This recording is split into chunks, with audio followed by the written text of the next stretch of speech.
Leleuto na voz e hoje eu vim dar o papo sobre a história do L.A. Capone e de como é que ele morreu. Se tu quiser ficar sabendo mais, cola mais, cola mais. There's a lot of violence around here, so a lot of silence around here.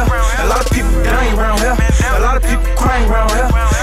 O L.A. Capone, ele é um dos mano que tava estourando lá na época do drill de Chicago, comecinho, na época do Chief Keef, do Lil Durk, que ele estava estourando. E ele nasceu e foi criado lá em Southside, Chicago. Ele vivia com a mãe dele e mais 4 irmãs dele. Só que ele só ficou lá em Chicago até antes do ensino médio. Aí a mãe dele mandou ele pra morar com o pai dele, lá em Atlanta, pra completar o ensino médio e viver por lá. Porque ele tava começando a se envolver lá em Chicago e a mãe dele não queria isso, porque lá tava muito violento, tava morrendo muita gente. E ela não queria que ele morresse, se envolvesse, se liga. E por lá em Atlanta, ele tinha amizade até com Lil Yachty, eles têm até foto junto. Antes mesmo deles dois ser famoso. Ele também era muito bom na escola, ele era do time de futebol americano. Ele era bonzão, se garantia. Só que aí o pai dele morreu e ele teve que voltar lá pra Chicago, que ele tava morando com o pai dele em Atlanta. E ele começou a se envolver por lá, agora já crescido. E aí foi mais cruel ainda. Ele começou a colar com os pivetes lá das áreas dele, que eram os Black Disciple, e era o 7 dos 600. E ele já tava andando armado direto pra onde ele ia, já tava afiliado mesmo de Cruel, batizado.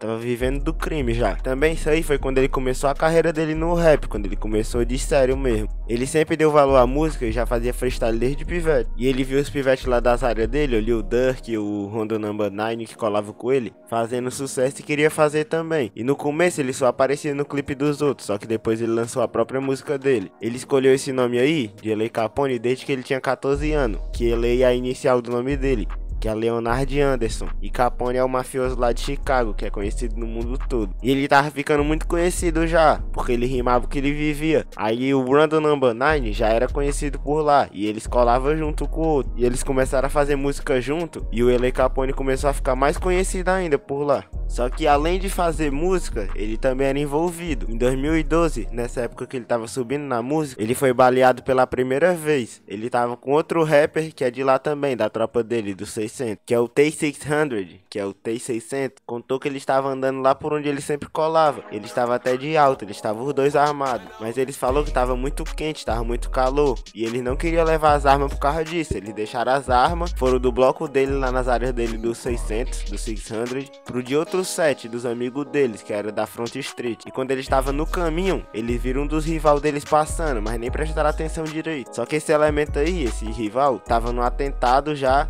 mas não era nele, estava vindo no atentado de outro cara.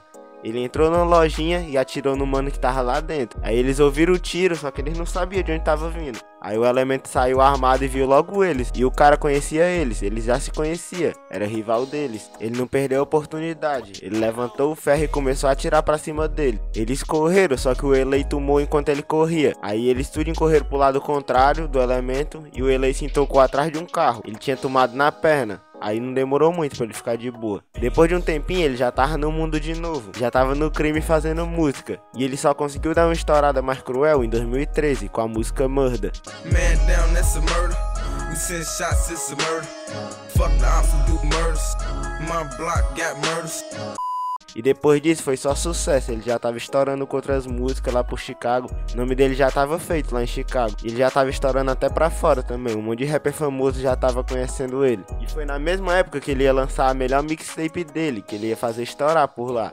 Ele foi pro estúdio e tava trabalhando firme nesse projeto aí, dessa mixtape. Só que ele morreu antes mesmo de lançar ela. Era umas 6h30 da noite, em setembro de 2013. Ele saiu do estúdio, que era no endereço que era 7000 Block, em Soulstone Island Avenue. Ele entrou num beco pra procurar o carro que ele ia sair fora. E se bateu com os rival dele. Eles começaram a discutir e no meio da discussão colaram nele e começaram a atirar. Acertaram ele na coxa e nas costas. Um amigo dele que tava com ele no estúdio, o J.B. Bin Laden, falou que quando ele estava saindo, ele foi por outro caminho, porque a casa dele, porque pra onde ele ia era por outro caminho. E enquanto ele tava indo, ele viu o mano que atirou, tipo na de piano, intocado, pra tentar pegar o L.A. Capone despercebido. Ele tentou avisar o L.A. Capone, mas já era tarde, já não dava mais. E o L.A. Capone ainda tentou fugir, mesmo baleado. Ele ficou vivo e levaram ele pro hospital. Ele teve que fazer uma cirurgia, só que ele já tinha perdido muito sangue e morreu na mesma noite. A morte dele foi uma das maiores perdas pros Black Disciple e pra tropa deles. do 600, do 600. Ele era a estrela lá das áreas dele, todo mundo gostava dele. E o pivete era talentoso mesmo. E depois dele morrer, o set dele começou a cair mais. Um tempinho depois da morte dele, o Randall Number 9 e outro membro da gangue deles, o C-Day, foram presos pelo homicídio de um taxista. Eles foram acusados e culpados do homicídio. Tomaram 38 anos de prisão. Só depois de um ano da morte dele, prenderam os 3 elementos pelo homicídio dele. 2 deles eram o Sake Johnson e o Michael Myers, que foram na missão. E o terceiro era o Michael Buchanan, que foi preso por estar pilotando armado outro carro, dando cobertura pro carro deles. O Sake Johnson rodou por 60 anos de prisão,